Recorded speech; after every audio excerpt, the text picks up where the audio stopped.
Longtime friend Greg Bilbro joins the show. Hey guys, Carlos here. Thanks for checking out this episode of the 80/20 Real Estate Show. Longtime friend Greg Bilbro, the CEO of GeoFlip, a digital marketing firm, joins the show. We talk cost per lead, we talk golden ratio, we talk uncertainty in the world right now and what you can do about it. Check it out. He's on geoflip.com if you want to chat with him, and let me know what you think about the episode.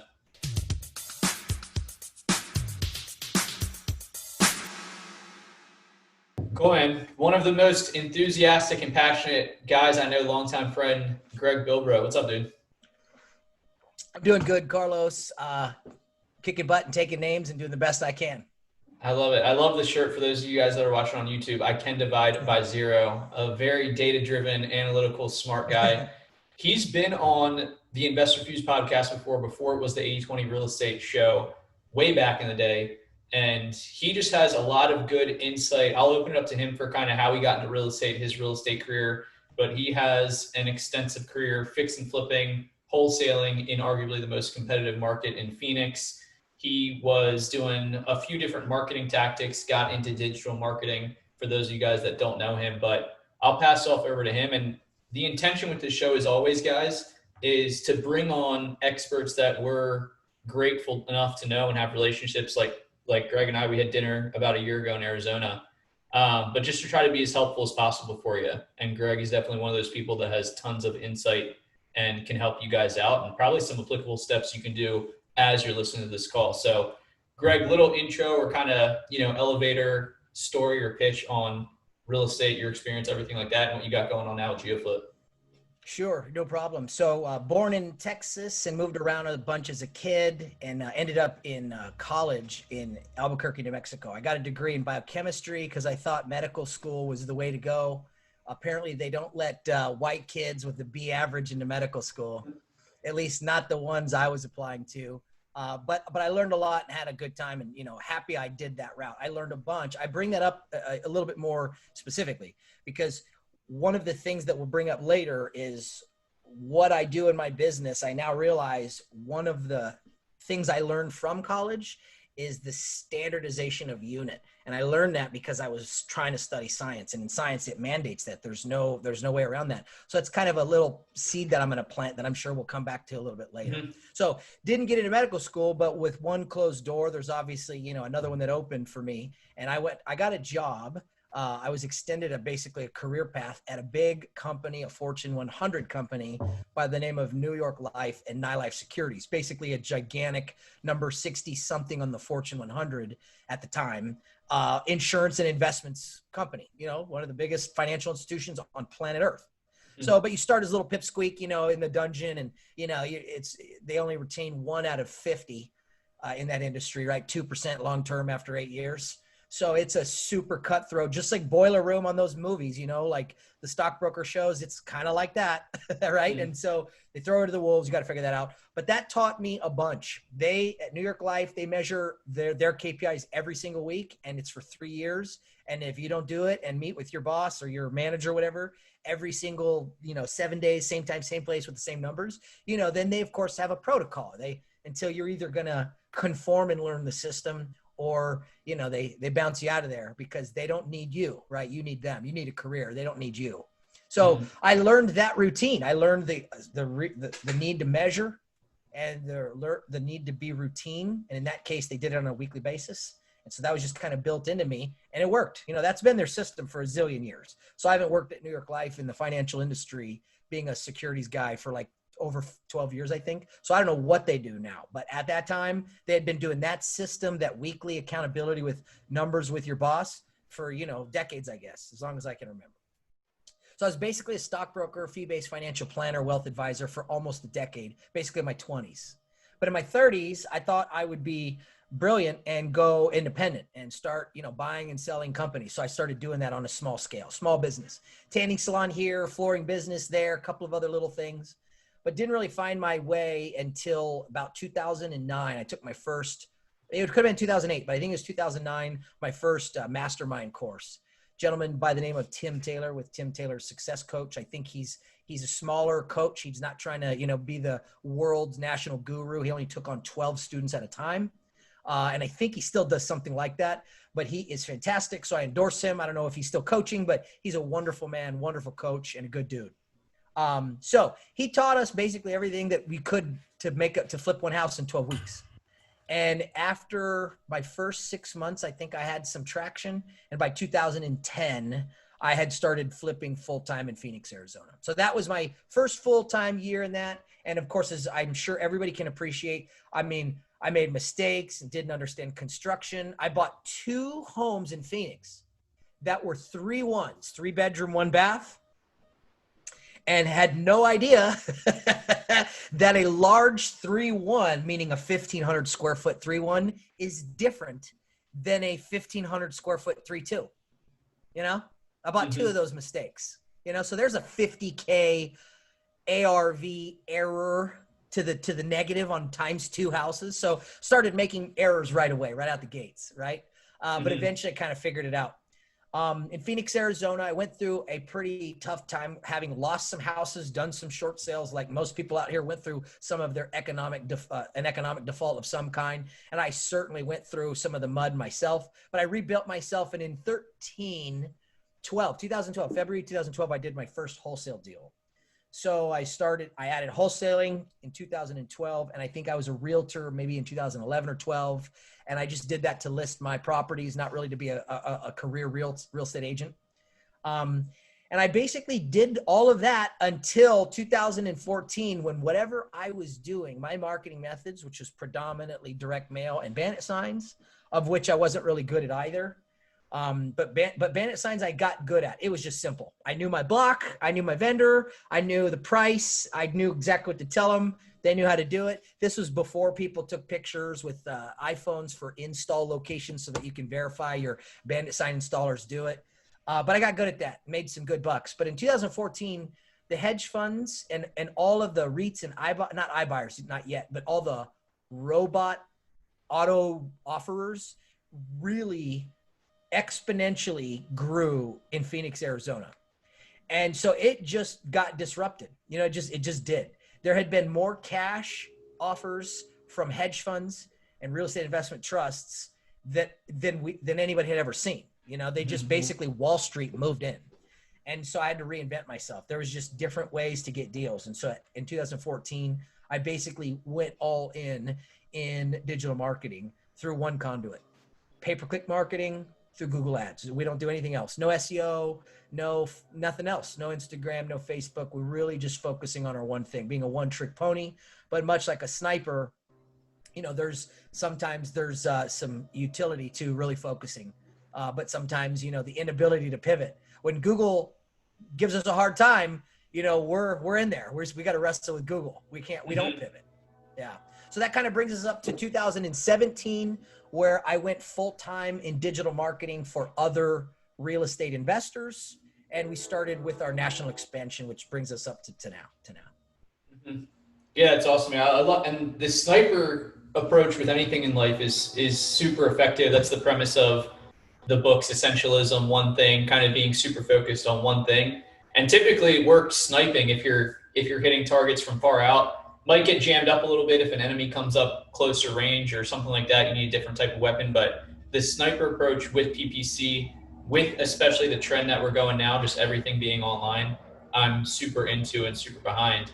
And Greg, guys, has an interesting perspective the last 3+ years, just having insight kind of nationwide on digital marketing with Google pay-per-click.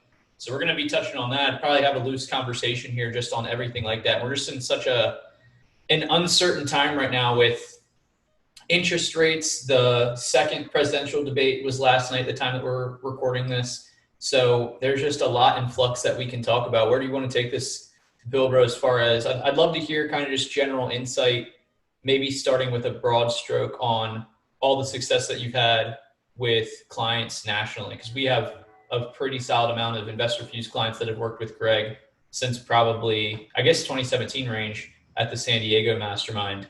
But yeah, if you want to just talk like broad stroke, what you're seeing nationally in the Google pay-per-click marketing arena. Sure. Well, one thing I'll say that I am very fortunate and lucky that I didn't know I was going to have this opportunity, which is I have clients in about 17 states right now, and we've been in 20 to 30 over the years.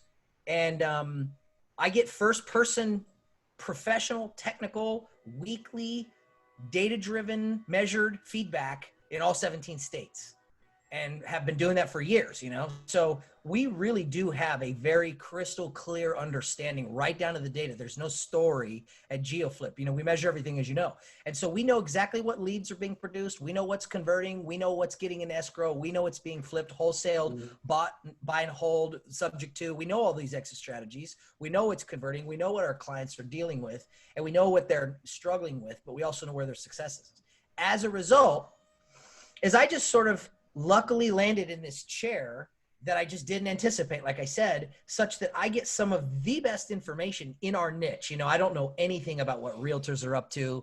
I don't really pay attention to lenders. I don't know what loans are up to, really, you know, the one step removed. But when it comes to wholesaling, flipping, or converting motivated seller leads into MLS listings or anything along those lines, myself and my company, we have a really cool insight to that. So with that being said, as a backdrop, one of the things I kind of wanted to just mention, just sort of as a preface for everybody listening, is I have also had the ability to see how the first 6 months of this year, maybe not the first 3, but the second quarter of this year when the COVID stuff hit, that really shook a lot of my clients specifically. And here's what I mean. They made 3 or 4 people within week 1 were ready to make knee-jerk decisions. Right. And these are smart, sophisticated, high income earning, well put together REIs. You know, they're not newbies. They know what they're doing. And now they're all still with me, and, you know, they're fine. Right. Okay. You know, then more stuff happened, like election stuff is happening and war stuff is happening. And I mean, there's always these new things that we can be scared of. The point I wish to make is that if you're going to go into marketing, some of my best advice, not that you asked for my advice, is that, man, you just don't understand how consistency, how you can quickly talk yourself out of consistency foundationed in fear. Now, of course, we're wired for fear, you know, that's normal. It's a normal thing. So that's key. I don't want anybody to feel like, oh, we're making fun of people who are scared of stuff. No, we're scared of stuff too all the time. But the idea is that when you measure things and you understand a bigger picture, the bigger context, you can understand when signals are coming to you in marketing, whether this is the time to jump ship, time to make an adjustment, or time to double down and throw more money at it because everybody else is jumping ship, right? So in the last 6 to 9 months, I've been on that ride with all my clients, up and down, in and out, scared and confident, can't do it, gonna do it. I'm killing it. Oh my God, I'm out of the business. You know, it's just been a really interesting 6 or 9 months. So whoever is listening, I'm sure that resonates with people on different levels. Yeah, for sure. And I think we definitely want to hear what you've already said a little bit of, for sure. Just advice on, you know, digital marketing, because at this point, if you're listening to this podcast, we're not sharing anything new lead generation marketing wise. You know about direct mail, texting, cold calling, Google pay-per-click, SEO, you know everything about that. But we do definitely want to hear your advice on getting started with digital marketing, Google pay-per-click, things like that. And that's an interesting point. We're kind of hitting some general broad advice here, but just hearing Greg's philosophy and explanation from it, I'm even learning or kind of gaining some new insight. The data doesn't lie as far as what's going on. And I was just having this conversation with one of my best friends earlier today, who's considering going to a new law firm. I'm like, dude, your brain is literally wired for survival and to try to keep you comfortable and safe. So in these times of COVID, and we'll talk more about specific data and stuff like that, but your brain is going to kind of lean you towards safety and comfort. Oh, let's pull out of this campaign, or, oh, let's pull back our marketing. The people that I saw successful, just from my end, either Investor Fuse users or just people on the podcast or investors that I know, the people that doubled down on their marketing in general, no matter what tactic they were using, ended up having very, very solid success. So that's just a good point to hear from Greg. I'm glad to hear him kind of echo that on his end. Real quick, Bilbro, can we also define, just from those that have already heard, because I know a lot of the people on here are already familiar with Greg, a couple terms that I do want to standardize. one recent talk that Greg did in our academy as an expert guest, we talked about the CPL myth, so cost per lead myth. I want to talk about your definition of that, and then also the golden ratio, guys. And I kind of want to just jump in really quick and define those, because I'm sure that's going to come up throughout this conversation a good bit. Do you want to tackle those two items real quick? Just kind of like a side dictionary to have as we're going through the interview. Let me share. I appreciate that intro. So let me share. I have gone through a bit of both an epiphany / a new understanding of our business. And this understanding that I've got, it's newly formed. Like, I'm going to say it's less than a month old, but I have been like a maniac or like a mad scientist working on this to try to debunk this and to try to just better understand this concept. Because what I'm about ready to share with you, Carlos, it flies in the face of all of us professionals, to include me. And if some dude would have called me 5 years ago and said, everything you know about your cost per lead is wrong and you misunderstand it, and you are doing a disservice to yourself and your business because you don't understand that metric, I would say, what are you talking about? I've been doing this for 10 years. I'm making hundreds of thousands. I'm super good at what I do.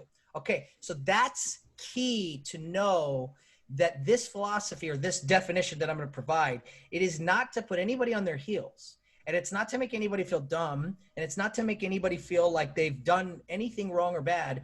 But if you don't feel a little embarrassed and take a little bit of self-accountability, provided everybody finds this to be true, which I have to prove my case there, then it's really important for, I think, everybody to go reflect and think about all the decisions they've made that is what I would call CPL based, CPL centric, CPL focused. Not that there was an option. This is an adaptation. We're growing up. We're getting into a more sophisticated world. So here we go. Cost per lead is, I'm going to use my hands. Cost is on the numerator or up top, divided by number of leads down below. So if in a year you spend with GeoFlip, for example, $100,000 on marketing, for example, which some of our clients spend that and more, but that's just an easy number I can do. And 100,000 goes on the numerator. Let's assume we produce 1,000 leads in a year, which we don't, but let's say we do. Then it's 100,000 divided by 1,000 leads, and that's $100 cost per lead. Okay, so that's the normal definition of cost per lead. And 0 people on planet Earth would argue with what I just said. That's the current understood standard unit of account for our industry. Would you agree with that? Would anybody argue with what I just said? Yeah. Okay. Yeah. So here's where it goes to funky town. So the 100K on top never changes in this example. $1 is $1, 50K is 50K, 100K is 100K. You know, there's no questions there. But if we generate leads, and I verified this with other lead generators, mean my competition. I have a competitor that produces 60,000 leads a month. Huge national. So I verified this with them, and this passes the sniff test. So a lead is created, but the marketer creates the lead. The REI interprets or renders or decides whether or not they determine it's a lead in their world. Mm-hmm. In other words, they've got their own little filter, their own little definition, their own little set of criteria. So with that being said, if you put 100 REIs in a room and you give them a list of 100 leads and you all ask them to, you know, in a blind test, go through them, and at the end of the 100, say how many of those are leads to you, you think you're going to get one uniform answer where all 100 REIs say, yeah, that list of 100, there was a good, workable, 72 leads. No, sir. You're going to get stuff all over the board. Okay, so with that being said, if we agree that 2 REIs that are not connected have independent criteria on what they determine to be a lead, right, which is true, then therefore the numerator never changes because it's a standard unit of account called the United States dollar, but the denominator always changes. In fact, it's not uniform. Okay. So I want everybody on this call right now, you can do this and you should do this, is Google the word metric, because that's how we use it, us REIs. We use CPL as a metric. It's an important one. One of the most important ones. A lot of people base marketing decisions off of that. That's why I was like, my follow-up question is going to be like, why is this important? In addition to REIs base a ton of decisions off of the cost per lead. As you can imagine, it's one of the most common questions I get. It's one of the most common questions a marketer gets is what's your cost per lead? Understandably so, right? I get that. Okay. So now if Dan Schwartz and you, Carlos, and myself all get, a big list of leads, I might think out of the 1,000 leads, it's 1,000 leads, but you might think only 800 of them were leads. And Dan might think only 600 of them were leads. Okay. That changes the CPL.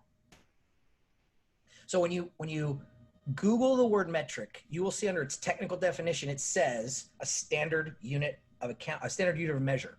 Okay, so because a requisite component of the word metric is standardization of unit, you can't say CPL is a metric. What you can say is it's a measurement. It's just not a metric, and that's important. As a scientist, of which I'm not, but a degree in biochemistry and doing it for a bunch of years, you can't compare 1 milliliter of something to something that's not 1 milliliter. You got to have the standard milliliter, standard kilometers, standard pounds, standard ounce, standard everything, right? Standard units of measure. So as a result, it's not standard. So you cannot use it interchangeably is the point. So REIs, if you go to vendor A and say, what's your CPL? And he or she tells you, that's just their measurement based off of whatever they're up to, which is how they make their sausage. But you go to vendor B, vendor A says they're $100 cost per lead. You go to vendor B and they say they're $200 cost per lead. You do not have actionable or helpful information. You're not more informed. You're misinformed. That's what I'm saying. Is you go to vendor A and think $100 cost per lead, and he's a nice young man with a shiny website. Vendor B, $200 cost per lead, nice young man, shiny website. Going to vendor A. Nope. And also, the $200 cost per lead is also not necessarily better. What I'm saying is CPL is a misleading measurement on its face. Got you. Yeah, man, I love that. And something you wouldn't necessarily think about.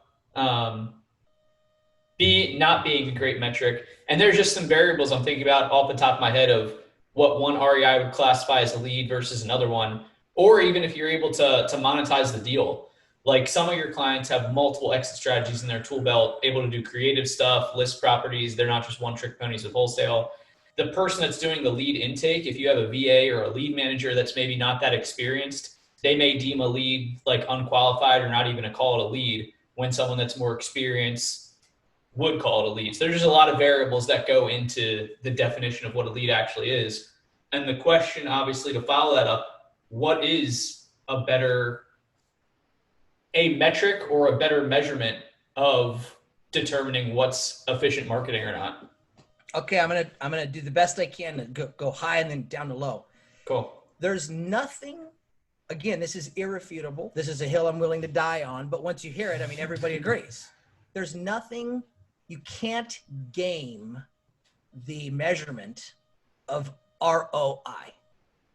If somebody spends $100,000 in a year and that marketing makes them $500,000 in a year, then the ROI is 500%, 1 to 5, 5 to 1, whatever you want to say. But what I'm saying is that you notice in that you haven't heard me say CPL. You haven't heard me say CPD, cost per deal, or convertibility. You haven't heard me say any of those things because that's the point. ROI is the bookend of data points. It's money in to a system versus money out to a system. And however the sausage is made inside of there, the KPIs, the measurements, the whatever's going on, the point is you put money into the front of the system and money came out of the back of the system. And that is the system's efficiency, right? Okay. So that's the best metric in the world. And as we all know, or maybe people on this call or this Zoom doesn't know, that's what the golden ratio is a ratio of money into our system versus money out of our system. So if you put $100,000 into our system and you make $500,000 with our leads, 1 to 5, or 500% return. So that's the golden ratio. The metric, I think below that, that's the next, maybe most important in this context. There are others, but one that's super important. It's one metric expressed one of two ways or both ways. And I like both ways. It's convertibility, which is how many leads do you need from a system to get one closed deal? Like that. Yeah. And that is the mathematical inverse of closing ratio. So if you get 100 leads, let's say my GeoFlip leads, and in a period of time, and you close 5 deals, 5 divided by 100 is 5% closing ratio. Okay. But convertibility is 100 divided by 5, which is 20. So 5% closing ratio is the same as a 20-to-1. Okay, does that make sense? Yep. So that convertibility is key. You know, convertibility or closing ratio, however you wish to express that, that I think is the next, maybe one of the next most important things to understand, because, and I know this with my data, I have buddies around the country who have marketing systems that they have to generate 100 leads or more to get one deal, you know, but in that context, they're okay with that because it's call centers in the Philippines and they got Vumber and Call Central and Ringfire. And, you know, for whatever, they figured out a way to kind of hodgepodge a solution with an inefficient lead gen. And that's okay. That works. It's called Goldilocks. It's finding sweet spots, marketing sweet spots. They're everywhere, you know? But in our world, one deal closing out of 20 leads, that's like a real good GeoFlip metric to think of. A closing ratio is out of 20 GeoFlip leads, you should be able to close one deal. But here's why that's misleading. Say I have 10 clients over here and they're all stud whole cash offers. They're studs. And we give them 20 leads each and they all close 1 out of 20. You know, they get their one deal out of 20, they're closing 5%. That's great. But say I had 10 clients over here and they're also studs, just like these guys and studettes, right? They're awesome at cash offers, but they were realtors 10 years before they became a wholesaler, and they're stud realtors. And they can convert that stuff to an MLS listing just as easy, if not better. Could even be their lead tool, their lead conversion metric. I got both of these clients. Okay. These clients close 5%. These clients are 10%. Yet when somebody says, what's the convertibility of your leads? You see how that's predicated on the number of exit strategies that two groups of REIs have. Again, it's not a bad question or conversation. It's just, if you don't get into these weeds, you can see how one could be misled. You could be like, oh, the GeoFlip leads, they convert at 5%. Maybe these handful of clients over here are closing. I got one client this morning is 13%. You know?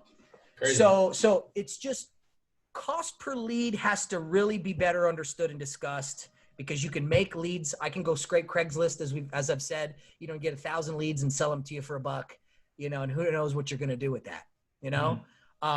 So cost per lead needs to be better understood, and convertibility, how many leads it takes from a system to get a closed deal that sticks and closes. I think that's where the REIs in my world and marketers in my world, I would really appreciate, not that anybody's going to listen to me, but it would be just cleaner business if people, both the customer, the REI, and the vendor, the marketer, would all agree that it's better for everybody to try to focus more on convertibility rather than CPL, because CPL is an easy smoke and mirrors game that it's just hard to decipher value from that.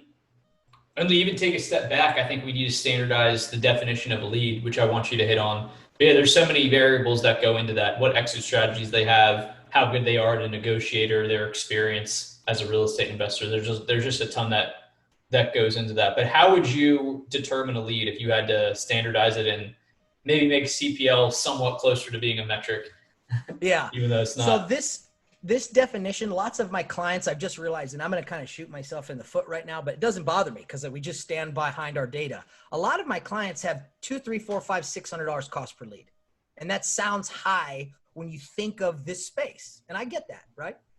And it is a high number. It's a high nominal number, meaning the actual number is high. But the question is, well, how do we define a lead? So when we know cost per lead, we all know that cost is up top. That's dollars going into the system, you know, over a period of time. But how we define a lead is as hurtful to me as, you know, CEO of GeoFlip trying to market our services. It makes our service look expensive, very expensive.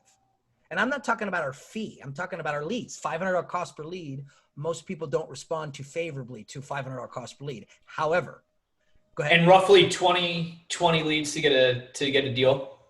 I was just crunching some quick numbers here. It depends. Are you a one-trick pony or you a two-trick pony? Exactly. And that's the whole point of this, guys. That's all I was waiting to see, something like that. Yeah, but my clients, 5 to 10% is good. If you're bumbling around, you're 4%. If you're rocking, I got a couple clients that are 10 to 15%. So sweet. Okay, so we define a lead as this.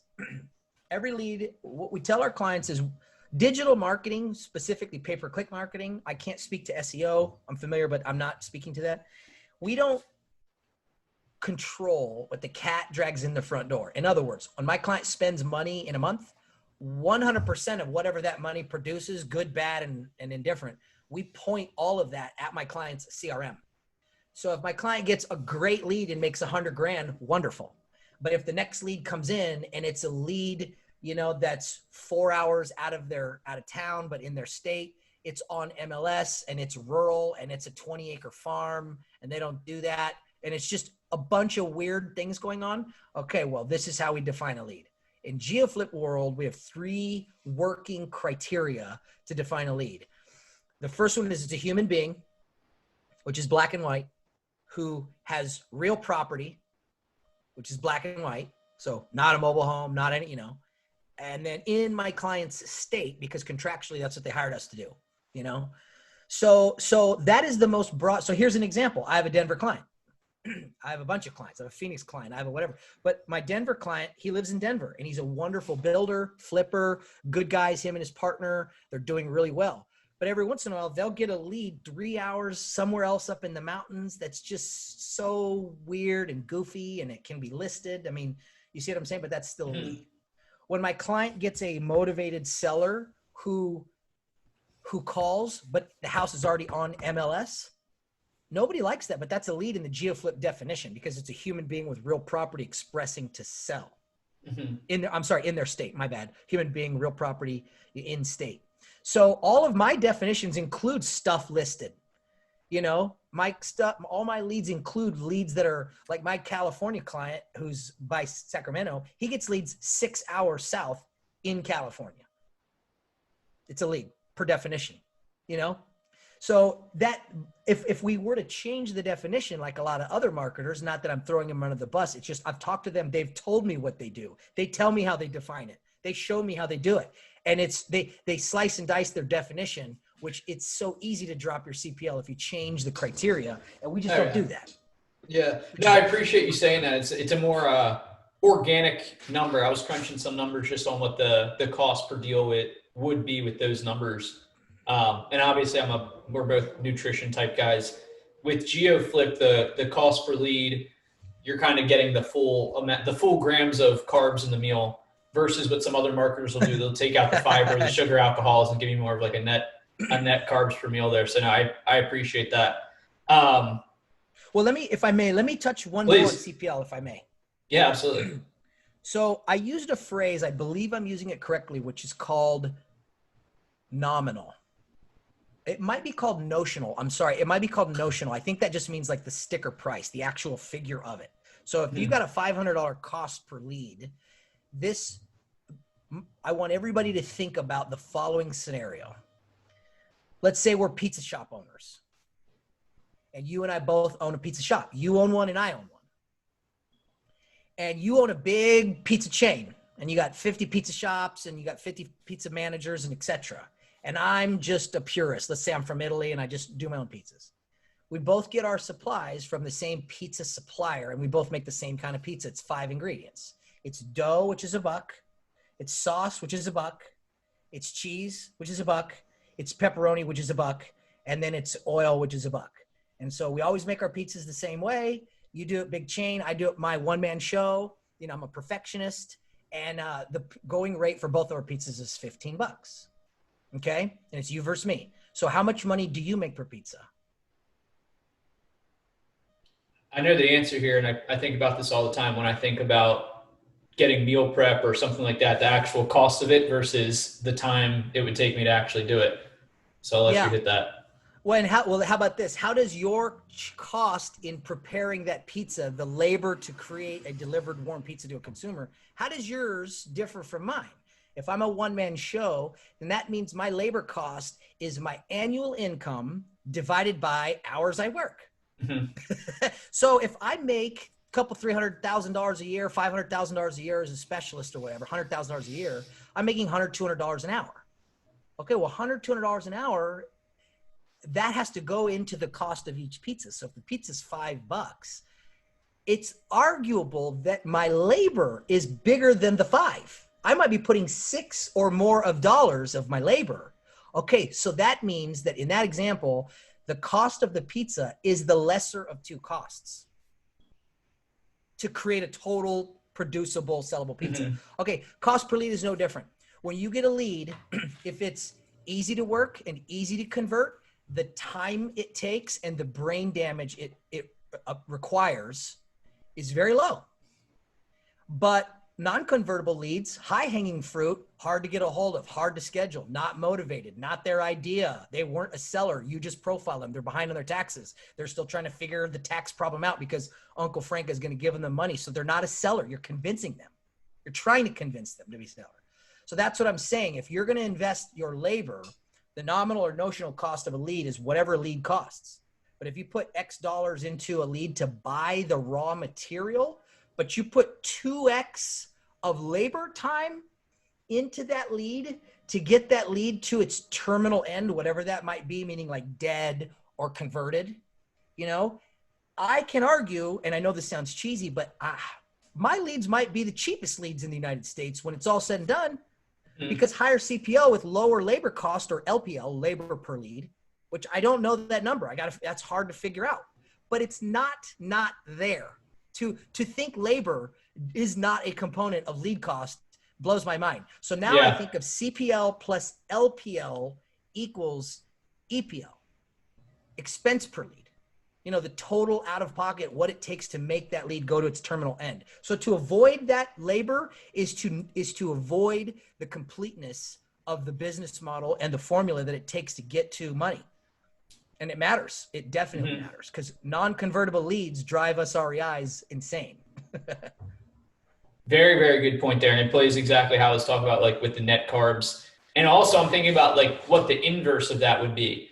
Like maybe if you have data that isn't super clean, and even if you're targeting them, maybe like cold calling, if you have a lot of leads like that are cold call, it's easy to compile a lot of leads like that, but they may not have motivation. They maybe aren't on like multiple lists, and you're just trying to file. You get a hold of them, but it's just you're following up with them for a year. I'm trying to think, what do you think like the inverse of that would be? Like high labor for a lead. Like if a PPC lead is like that, which I agree with, like online is typically like pretty easy. You know, there could be the location where it's on the opposite side of the state, but typically if it's a PPC lead that's coming in, it's remotely in your area. Those are, not to sound cheesy as well, but probably the easiest leads to actually monetize. What would you think is kind of like the inverse of those type of leads? Like what marketing channel, what type of seller, everything like that? That's a great question, because that allows me to try to articulate what I think I've arrived at in marketing as two buckets of leads. And I think they're distinctly different. There are what I call, and I you know, this is just my belief, you know, I don't know if this is true or substantiated, but this is what I see empirically in my practice. And I have talked with my competition and other marketers to substantiate this and to support this. There are two types of leads. There are people that own homes, or let's call it SFR, residential real estate. And that person, that homeowner, turns into one kind of lead or the other, depending on how it's sourced. So if you buy lists and do direct mail and, you know, do skip tracing and all this other stuff with data or lists of people, you're basically using data to profile the likelihood of motivation tied to some issue: taxes, death, divorce, mold, probate, fire, flood, whatever it might be.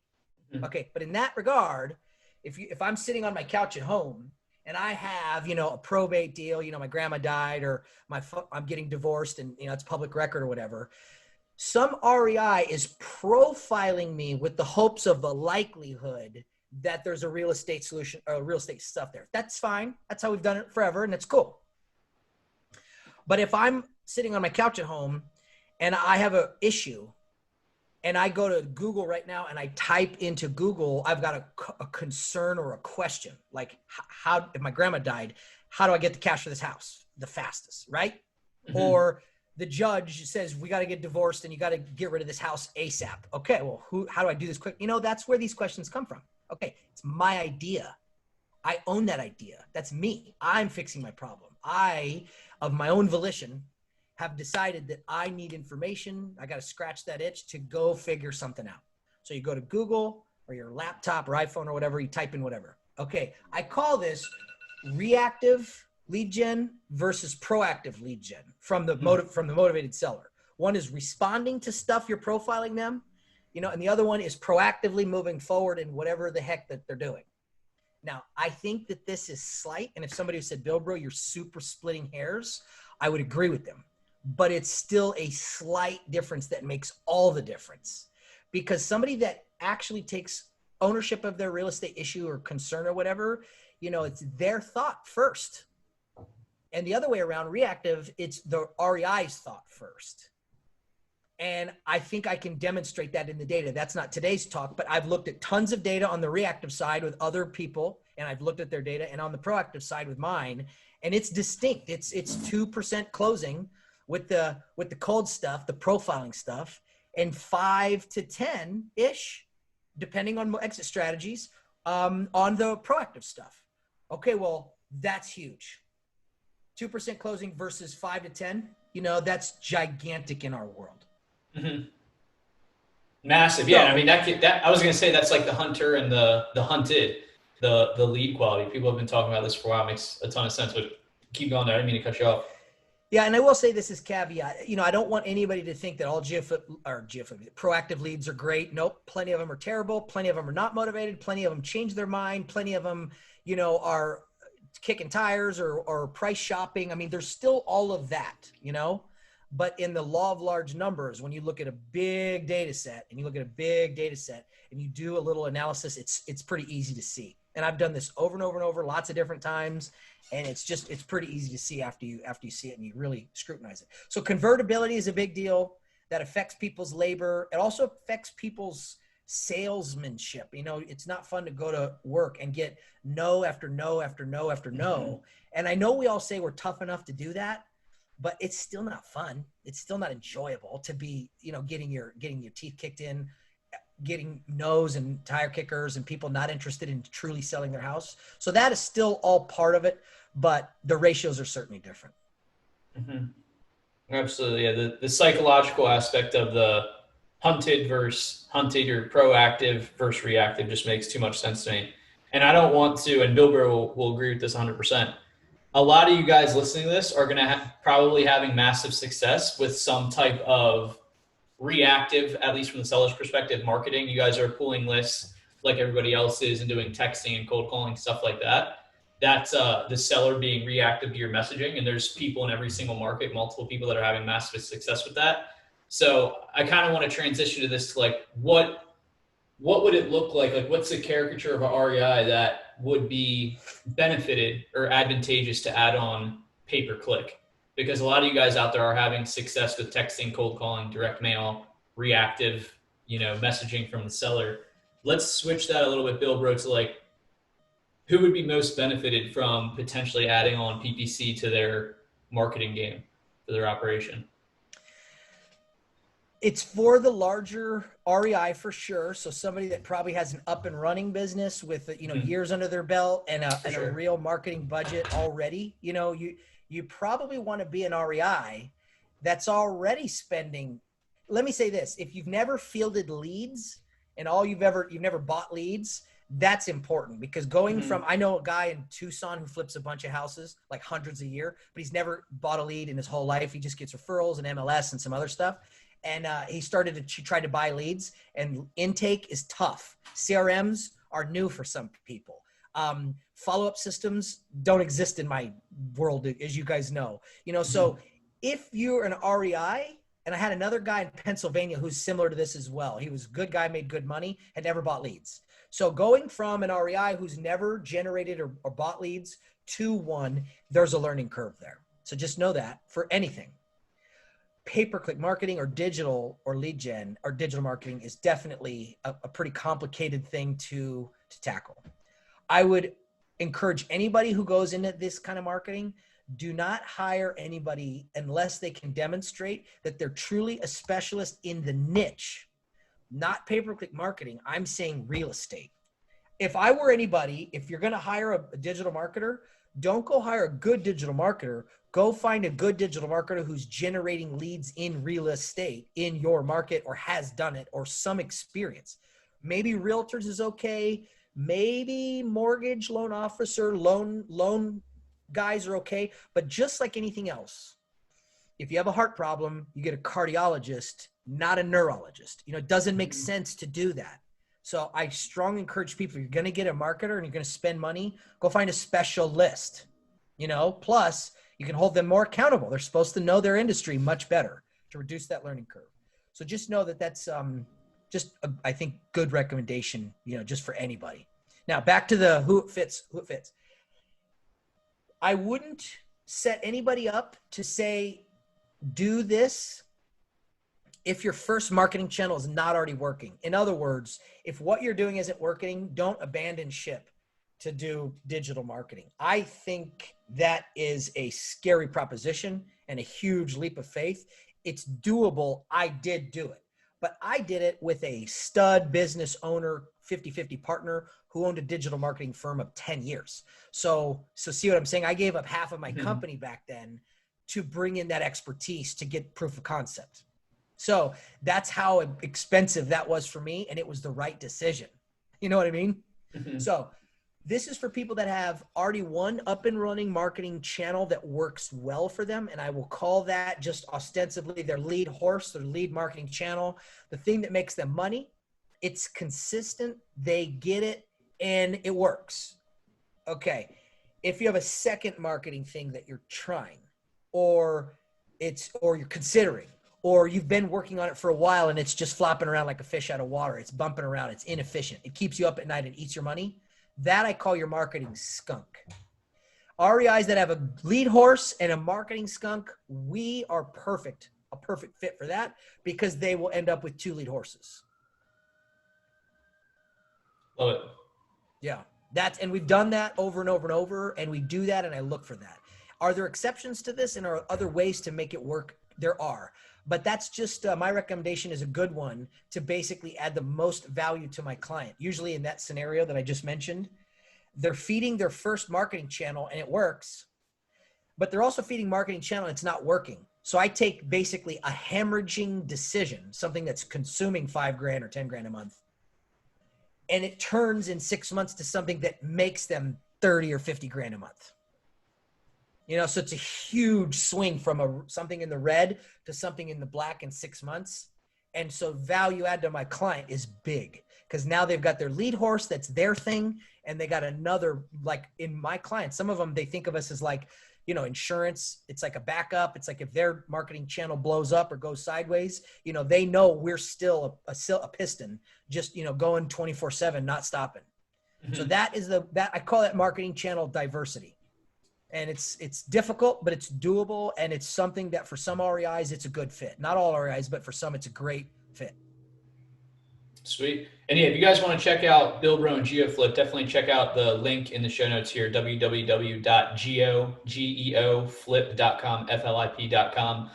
And I bookmarked the term earlier, golden ratio, that we touched on, talking about the efficiency of your lead horse in the marketing channel and kind of your skunk.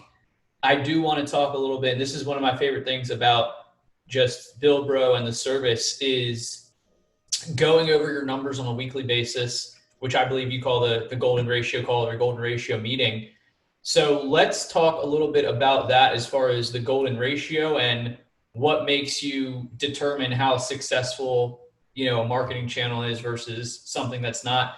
Last episode, I was talking to David Richter, who's literally writing a book on this, and how most REIs just kind of will see they kind of know that they're closing deals and they see money in their bank account and they're like, all right, stuff is going good. Or the inverse of that, stuff is going bad. So let's talk golden ratio and, you know, how you can kind of show a proof of concept of how efficient someone's working. Cool. So what is the golden ratio? The golden ratio is 3 things. I guess it's 4 things. The first is, it's a thing I made up, you know. There's a thing called the golden ratio in biology, and there's golden ratio in mathematics. So don't get confused with that. But the golden ratio for us is basically money in versus money out. So that's the ratio. And it's the money that goes into, you know, our marketing system per client versus the money that each of our clients makes with their marketing dollars. So if my Denver guy puts in 100 grand this year and makes 500 grand, you know, he's got a 1-to-5 golden ratio or 5x return. So that's all that is. But the golden ratio is also a process. It's a weekly process. We try to aim for 48 or 50 golden ratios completed per year per client. You know, there's always some Christmases and sick days and stuff, but it's not to be missed. It's policy. And the reason why is because what the golden ratio really is, the third thing, is it's a closed loop, or it is a thing that allows us to close the loop, is maybe a better way to say that. So when you put marketing into anything, what a lot of REIs do is they get the leads and then they do whatever with those leads and then they make the money. And then I'm not going to try to throw them under the bus or even act like they're not, you know, sophisticated people. But for the most part in my career, my practice, what I see is if clients are making enough money, they don't scrutinize much further. They don't get too deep. Once they're kind of happy and kind of satisfied, they're good and they're okay. And I get that. It's okay. But what the golden ratio does is it measures everything. So we always have the ability to measure waste every week, every month, every quarter, every year.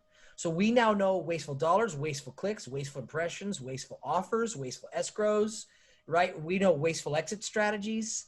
You know, I mean, after the fact, if I can tell that my client picked the wrong exit strategy, which I find all the time.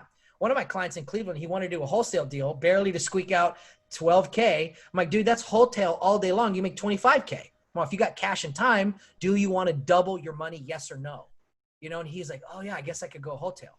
That's what I mean. Just the question, 30-second conversation to get him to think quickly, or to rethink, I should say. So the golden ratio measures all of these things in what's called just metadata, which doesn't matter, but it measures all these things over time. So what this allows us to do is determine the what provides the value to my clients, meaning which ads produce leads that were the ones that converted that also made the money. That is a very different group of leads. That's only a few per year than the, sorry if I curse, but the shitload of leads that don't convert, you know? So if you think about what I'm trying to describe, if we deliver, you know, in my example before, 1,000 leads and you convert 5%, is 1,000 leads at 5%, is that 50 deals a year? I think that is. Right. Yeah, okay. So think about that. My golden ratio process measures the 1,000 leads and the 50 closed deals a year. But what most REIs fail, and it's huge, I want everybody to really think about this, is look how much money you put into that 950 leads that didn't convert. Why did they not convert? Why? You should know. You should. REIs just say, oh, they didn't convert. We kind of get in there. Just like if you've got a problem and you go to the doctor and it hurts, you know, he doesn't just say, well, what hurts? A shoulder hurts. No, he does an MRI. You know, he gets in there. He looks at it. He looks at a picture and does a biopsy and pulls blood. And you know what I mean? He gets in there. Okay, so when we have, in that example of 1,000 leads and 5% convert, we got 50 deals. 950 leads didn't convert, and I want to know why. I want to know, why did that click happen? Why was that ad the way it was written? Why did the lead not convert? How'd the conversation go? Did they get approached? Did they get an appointment? Did they get a schedule? Did they get an offer? And that's just the cost of the 950 leads plus the labor to go into it. Then you have to think about how to remove that waste from the next iteration, the next 1,000 leads. So if the next 1,000 leads, you can get 60 deals instead of 50, that is a game changer for my client. 10 extra deals in a year is hundreds of thousands of dollars. You know what I mean? So the big area that we really focus on is waste and removing waste from an iterative process. And in my opinion, every marketing system, mine or otherwise, should have that. It's just a closed loop, and you're trying to measure the value from the non-value, and that's called waste, and you want to attack that waste. Love it. Absolutely love it, man. Who is ready to chat with Greg and see what they got going on in their operation and how he can help? And yeah, just to recap, guys, I know we talked golden ratio before, but in my opinion, and kind of like what we've already said multiple times on here, that's just kind of like the most pure or organic way just to see how efficient your marketing is, dollars in and dollars out. Yeah, I mean, you can't fudge it. That's why I really stand behind it. Yeah, and I'm not the sharpest tool in the shed numbers guy, so I like things just nice and simple there. $1 in, $3.8 out, $3.80 out. Yeah, I hear you. Cool, man. Well, we touched on a lot today, kind of CPL, your guidance and expertise on on kind of a few things, digital marketing and Google pay-per-click.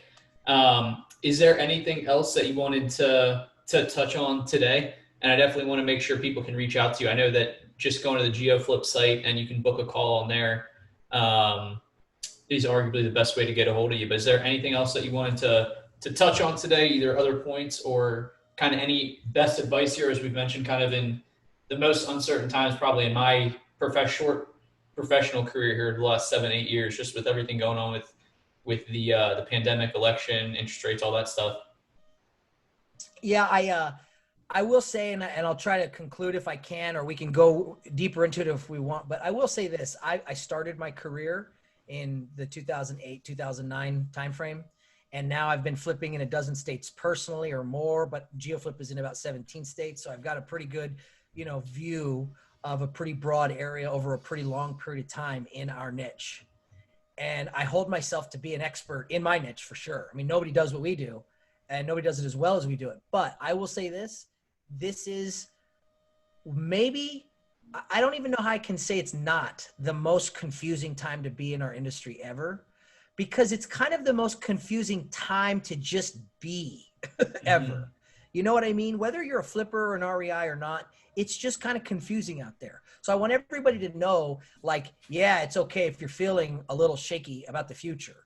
Oddly, GeoFlip is doing great because we were actually a Zoom company a year or two ago, for years. So we didn't have that hiccup about going from brick and mortar to Zoom. We've been Zooming it out for a long time. We did Uber conference and all kinds of stuff. But the election is definitely, this is the weirdest election time ever, what's going on and what's going on with all of just the drama. And I won't get into that, but I think everybody understands that it's just as divisive and weird and confusing as that's ever been. And in my history, election years usually are kind of strange. I mean, marketing wise, it's just, you don't know what to expect. It just is true, there's never been a time that I'm aware of that there's a thing called negative interest rates. I think it's NIRP. Negative interest rates is sweeping central banks around the world, which is just like, I heard an economist say one time something to the effect of, I'm a PhD in economics. I'm 60, 70. I've written 10 books. I've done this, whatever. I got my degree in Harvard, and never once have I ever read a page or been in college or studied how half of the world's central banks are going into negative interest. He says it's a new thing. We've never thought it. We've never experienced it. It's just different. It's bizarro world. So that's just something. I mean, we're in real estate, right? What is the underlying component of real estate? You're right, debt and financing. So they're close. So just understand that that's a wrinkle that I couldn't start to even try to explain. I'm trying to figure that out, but that's confusing to me too. I don't get it either. So no, that's also another weird wrinkle, and then the last thing I'll say is this: in the last 5 years, our industry specifically, and I've touched on this, I think, on another talk with you, but our industry specifically, cash offers for residential real estate. That's what I mean by that. In the last 5 years has been turned absolutely on its head. Silicon Valley did what Silicon Valley does: disruption. That's exactly what they do. And that's exactly what they did. And now the iBuyers and all of the REITs and hedge funds that are doing buy and hold, like BlackRock and all the other, big funded companies out of Wall Street, it's just a whole new landscape. They've been trying to disrupt the brokerage space for years. When I started another company prior to GeoFlip 6 or so years ago, I went to a company called angelslist.com, I believe. And I looked, and there was literally hundreds of startups in Silicon Valley. This is like 5, 6, 7 years ago, trying to disrupt the real estate agent, trying to eliminate the realtor. So hundreds and hundreds of venture-backed, $1 million backed type ideas in Silicon Valley, trying to supplant the concept of belly-to-belly agency relationship realtor land. Okay, so you see what they've done. They haven't supplanted us yet, but they're certainly encroaching in the space. No doubt about it. 5% of all transactions in Phoenix, Arizona are through an iBuyer. 4 years ago, 0. So that's exponential growth. They're not slowing down. Next year it'll be 6%. Next year it'll be 7 or 8 or 9 or 10%. And so they're not slowing down. So they are encroaching on the realtor space in the math, in the data. And they're starting to expand to other cities. They're already in 20, 30 other cities. So just know all of these things is making our world confusing. And that's okay. Just be aware of them, study, get on these masterminds, be aware of these things. Don't have a head in the sand. Just figure out what's going on the other side of the coast, the other side of your state. Talk to some competition. It's just changing so fast that to not have your radar on and kind of reaching out for potential changes is to be willfully blind. Very, very well said, man. Always a pleasure and a privilege getting to talk to you, Bilbro. Always good stuff on here. This definitely won't be our last either podcast or bringing you on as an expert guest in the 80/20 Academy. So I appreciate you, man, and we'll definitely make sure. Is there any place better to go than just the geoflip.com site and reach out to chat with you? If you want to chat, or if you're interested in what we have to offer, just go to geoflip.com, GeoFlip, like geography, flip. Upper right-hand side, there's a button that just says "See if you qualify." Just click it and fill that stuff out, and we'll schedule a talk. If you know you're qualified and you're fired up and you want to do this, go there. If you know you're not qualified and you know you don't want to be a client, but you want to talk shop, go there. Go there and we'll set it up. Cool. Yeah, I definitely recommend that, guys. Even if you just want to bounce some ideas off of Greg that you heard here, or just want to talk digital marketing, if you're not, directly right in the market looking to sign up right now, I think it's an ROI on your time that will be very beneficial and positive for you guys. So I appreciate the time, man. Thank you, guys. Stay focused. Thank you. Let's close the year out strong, and we'll chat soon. Thank you for checking out the episode. Thanks, dude. Appreciate it, man. Yeah, man.